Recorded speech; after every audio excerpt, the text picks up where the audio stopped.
Hi guys, my name is Will Dean. I am the Forest author. It's great to see you. Today I'm talking about writer mindset.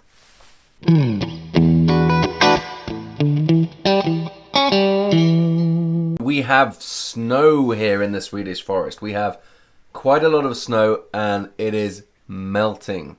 So the stream outside of my shack is pretty noisy right now, which I like. Okay, so sometimes I'm asked, what made you a writer?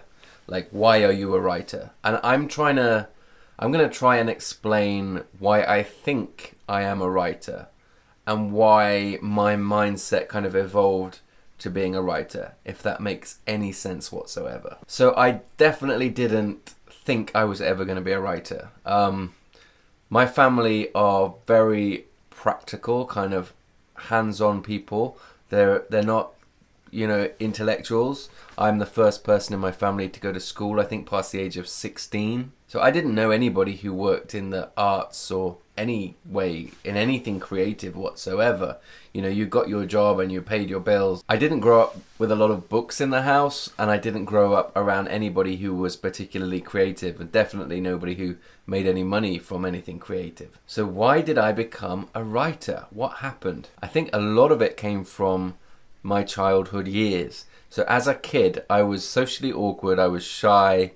I used to spend a lot of my time on my own, playing with Lego, building things, playing God, which is a very kind of writer thing to do, and being outside in the woods on my own for hours on end, kind of living in a bubble inside my own head, living in my own imagination. I didn't really interact with other kids that much as a kid. I had friends at school and everything, but I was very much like in my own little world. So I was awkward. We also lived separately from everybody else. So we lived in the East Midlands in little villages. We moved around a lot. I think I moved 9 times before I left home.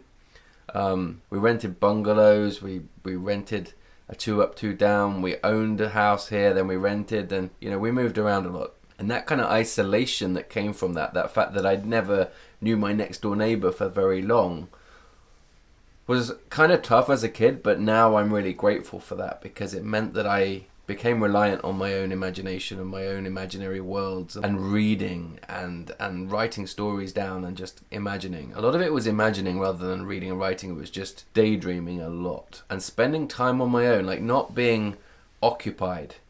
A lot of people call it benign neglect, and I think that's kind of what it is. Like, my parents were busy people. I was kind of left to my own devices. I could go and wander off.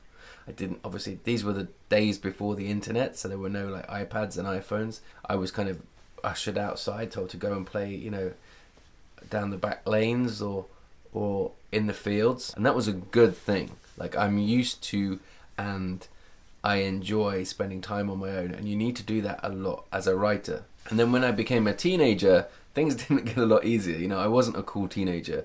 I wasn't massively confident when I was kind of 12, 13, 14 years old. I did kind of come out of my shell a lot more when I was 15, 16, 17, 18 years old, and I had a lot more fun then. But my early teen years, I was still really awkward. I was still a big reader. So when I was a little kid, I was obsessed with Roald Dahl, and I used to reread Roald Dahl's over and over and over again. I probably read Fantastic Mr. Fox 50 times, 70 times. As a young teen, I was really into Adrian Mole. As a later teen, I was into things like Trainspotting and Frankenstein. But I spent a lot of my time as a kid observing other people and trying to make sense of the world, which I think is a universal kind of desire among writers. We're trying to make sense of things.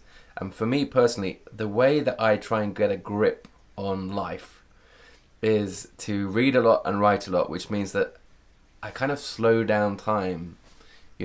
Time doesn't get away from me. I'm in my own head, in my own ideas. I have time with my own ideas.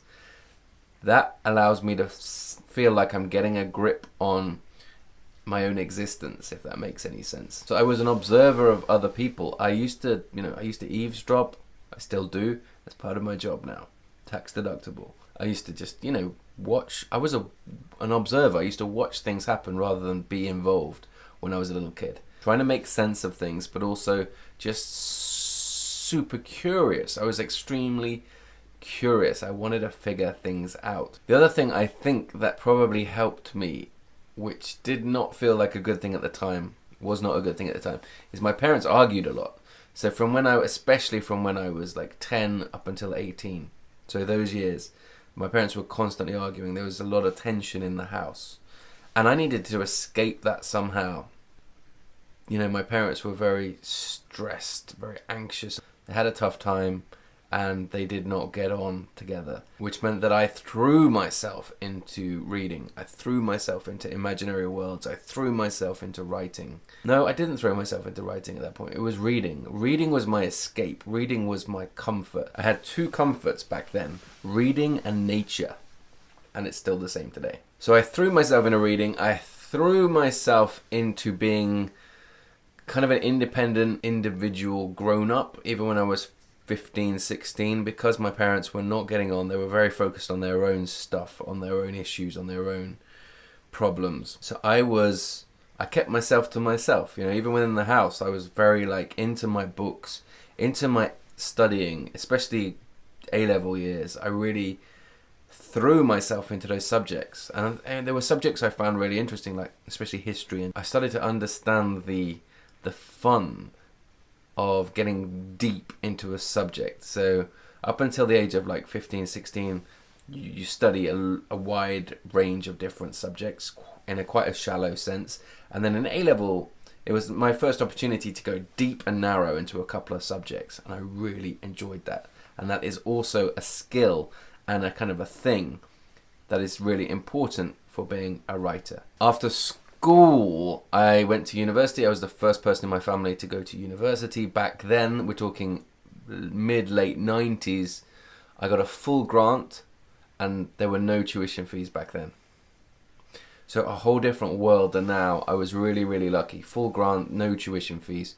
Went to university, and again, threw myself into books, but mainly kind of threw myself into adult life and finding friends and finding love and all of that good stuff that you do when you're 18, 19, 20. And from then on, I did a lot of strange jobs. So in university, I did a lot of summer jobs. I wasn't one of those kids, and I knew these kids who were better informed about university life than I was. I didn't really have a clue what was going on. So other university kids whose parents had gone to university, whose parents were kind of professionals, they were doing internships here, there, and everywhere. They were getting really well connected and networking. I was working on a building site in my summer just to earn some money. I was working in a shop, you know, on Oxford Street just to earn some money. If you had asked me when I was 25 if that was a good thing, I would have said no. That really set me back, because I should have been trying to network. I should have been trying to get a paid internship somehow. But I wasn't. I was doing these other kinds of jobs. And in hindsight, that was the best thing. After I graduated university, I needed to earn some money fast. So I worked on the streets. That sounds kind of, you know, I worked on the streets of London, I should clarify, selling discount haircut coupons for various salons. I don't think this exists anymore. Maybe it does, but I did it for a year and a half. So I would be in like Oxford Street one day, and Kings Road the next day, and Liverpool Street the next day, and Reading the next day, and I would be selling these coupons to people. If you had asked me again when I was 25, 26, was that a good thing? I would have said no, I should not have done that. I should have gone into it like a proper job. But actually now as a writer, those experiences were invaluable. I'm so happy that I've done a lot of strange jobs where I got to talk to the general public. I got to talk to real people every single day, because again, that was me without even thinking that I was doing it, without knowing I was doing it. I was observing people. I was learning about dialogue, the way different people speak, the way different people react when you approach them, the way different people interact with each other.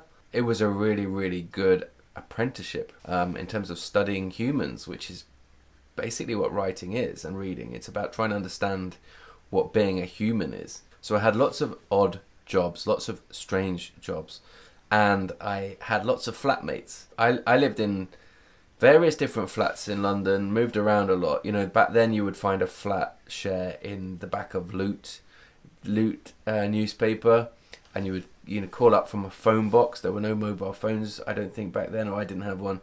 And then I would try and make an appointment. You go and see a flat share, and you'd move in, and that's just the way it was. So I lived with Norwegians, I lived with Swedes, I lived with a woman from Singapore, I live with a Belgian woman. I live with Americans.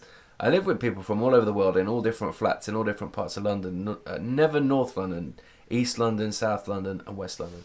And that was great because, again, I wasn't like observing all the time. I wasn't watching people, but I kind of was, you know. I was taking it all in. I was seeing what different people eat. I was kind of just observing their habits of how they watch TV, or how they read a book when they're tired, or just little things, and doing strange jobs and living with a lot of very varied people for many years was a really good grounding to be a writer. The other thing is doing a lot of jobs that I did not want to do, just to pay the bills, just to get through to the end of the month. That was great because now I'm doing something. I'm very lucky to be writing full-time, doing something I really love doing and want to do forever. And that means that I'm going to throw my all into it. Because I've done all those jobs that I never wanted to do for all of those years, it means that now I'm not going to be half-hearted about reading and writing. I'm going to throw myself into it and try and write the very best books that I possibly can. Sometimes I will fail. Often I will fail. I will write a scene that I'm not happy with, that's not good enough, and I'll have to rewrite it and rewrite it and rewrite it. But I think the fact that I've got a chance to do this thing, be a writer, this thing that I never knew I would ever have the opportunity to do, that as a kid wasn't even on my radar whatsoever, means that I've got to give it my best shot. And so things like getting rejected, or writing a few chapters that I then have to scrap and completely rewrite, that's fine. It's all part of my process. I have to keep going. I don't want to go back. I want to continue to do this. So that gives me a lot of motivation to work hard and to tell the best stories I possibly can. That is what I think has contributed to me being a writer. That childhood, those experiences in my 20s and 30s, that built my kind of writer's mindset, if you like. Combined with like the fact that I'm quite tenacious and quite stubborn and quite a hermit. All of those things, plus all the kind of privilege that gets built in, the fact that I'm a white straight guy who was born in the UK. I went to a decent school, not where you have to pay fees or anything. It was a free school, but so I have all of those advantages and all of those steps up. But you know, if you were brought up like I was in a family where there were no writers, there were no artists, there were no musicians, and there were no books in the house, you can still do it. If you want to write, all you need to do is write. That's the thing that really marks out a writer from someone who thinks that they want to be a writer. If you're writing, you're a writer. Okay guys, thank you so much for watching. I hope this was interesting or useful in some way. If you like this, please do like the video and please do subscribe, and I'll see you in the next one. Okay, thank you, bye.